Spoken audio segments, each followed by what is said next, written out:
নমস্কার বন্ধুরা, আমি শাশ্বতী। আমার শ্রীকৃষ্ণ কথা চ্যানেলে আপনাদের সকলকে স্বাগত। আশা করি সকলে ভালো আছেন, সুস্থ আছেন। আজকের এই ভিডিওটি পুরোটা মন দিয়ে দেখার অনুরোধ রইল। আসুন তাহলে শুরু করা যাক। পুজোর সময় আমরা সবাই চাই নিজের নিজের প্রার্থনা ঈশ্বরের কাছে পৌঁছে দিতে। তবে আমাদের করা সব প্রার্থনাই কি ঈশ্বরের কাছে পৌঁছায়? সব সময় কি ঈশ্বর আমাদের পূজা গ্রহণ করেন? ভগবান আমাদের পুজো গ্রহণ করলেন কিনা, তার কাছে আমাদের প্রার্থনা পৌঁছালো কিনা তা বোঝার কিছু উপায় আছে। একটু খেয়াল করলে দেখা যাবে যে পুজোর সময় আমরা এমন কিছু ঘটনার মুখোমুখি হই যেগুলো কিছু ইঙ্গিতবহ। এইসব ঘটনার মধ্যে কিছু কিছু ঘটনা অনেক সময় শুভ ও কিছু ঘটনা অশুভ ইঙ্গিত বহন করে। আসুন জেনে নিই পূজার সময় কোন কোন ঘটনা ঘটলে বুঝবেন যে ঈশ্বর আমাদের প্রার্থনা গ্রহণ করেছেন, এবং কোন কোন ঘটনা ঘটলে বুঝবেন আমাদের প্রার্থনা ভগবানের কাছে পৌঁছায়নি। আজকে আমি আলোচনা করব প্রদীপের শুভ এবং অশুভ সংকেত নিয়ে। প্রদীপ ঠাকুর পূজার একটি খুবই গুরুত্বপূর্ণ উপকরণ।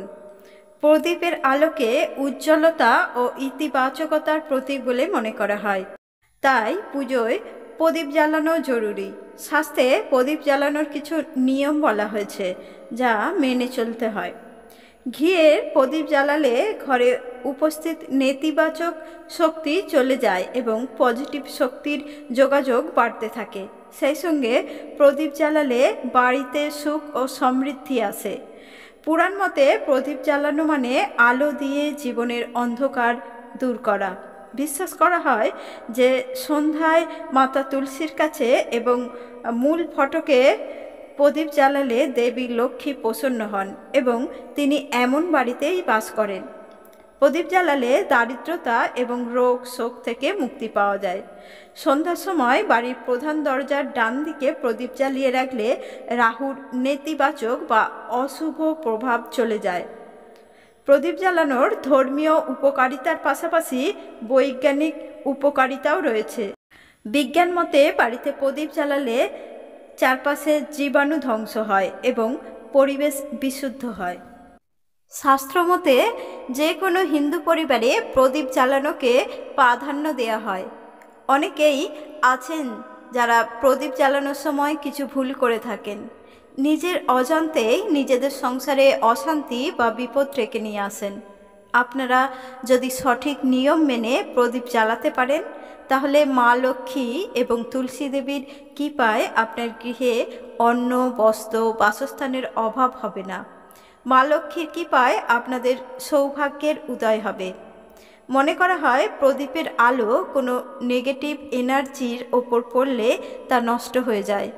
যেসব গৃহে নিয়মিত প্রদীপ জ্বালানো হয় সেই সব গৃহে কখনোই নেগেটিভ এনার্জি প্রবেশ করতে পারে না।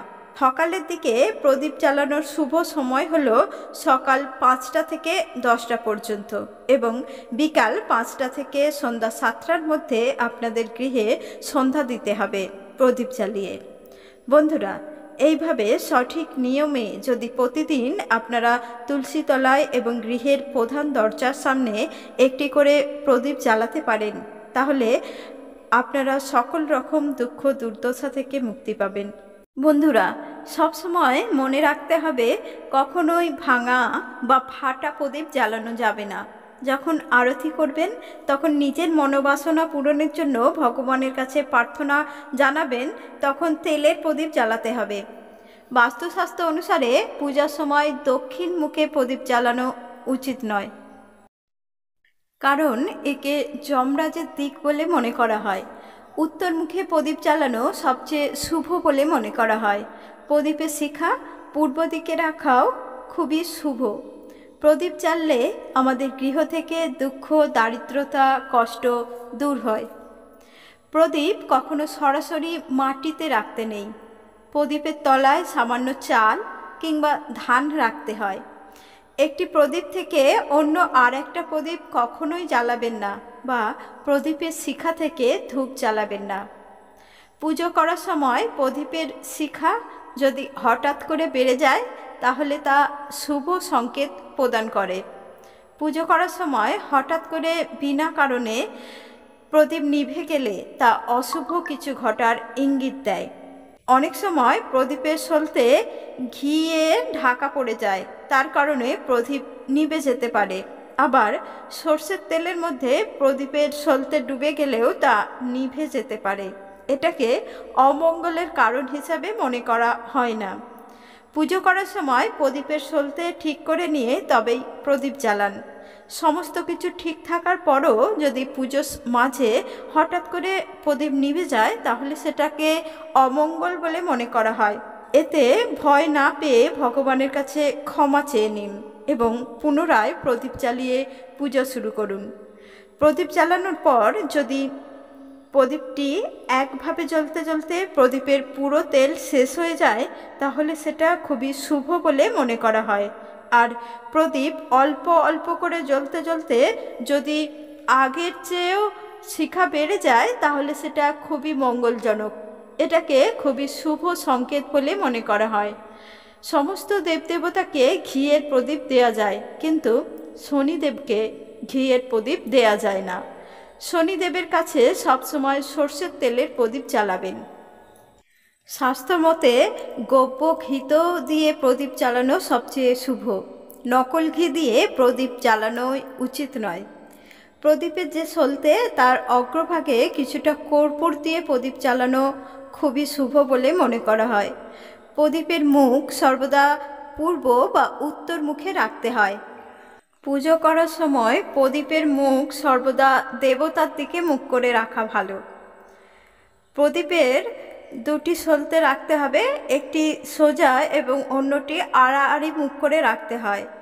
প্রদীপে আরও একটি বিষয় মনে রাখতে হবে, যেটি হলো প্রদীপে একটি কাঠি রাখা খুবই ভালো, যেটি দিয়ে প্রদীপের সলতেটা আপনি আগিয়ে অথবা পিছিয়ে দিতে পারবেন। সর্ষের তেলের মধ্যে কিছুটা সুগন্ধি মিশিয়ে নিয়ে তা প্রদীপে ব্যবহার করা যেতে পারে, অথবা চামেলি তেল দিয়েও প্রদীপ জ্বালানো যেতে পারে। মাটির প্রদীপ একবারই মাত্র ব্যবহার করবেন। মাটির প্রদীপ ধুয়ে পুনরায় আর ব্যবহার না করাই ভালো। ব্যবহার করার পর সেটি আর ধুয়ে পুনরায় ব্যবহার করা যায় না। শাস্ত্রে রূপা এবং তামার প্রদীপ ব্যবহার করার নিষেধাজ্ঞা আছে।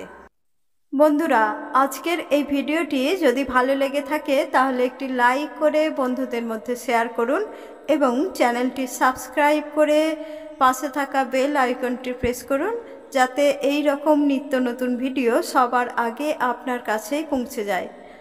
আজ এই পর্যন্তই। সবাই ভালো থাকুন, সুস্থ থাকুন। নমস্কার।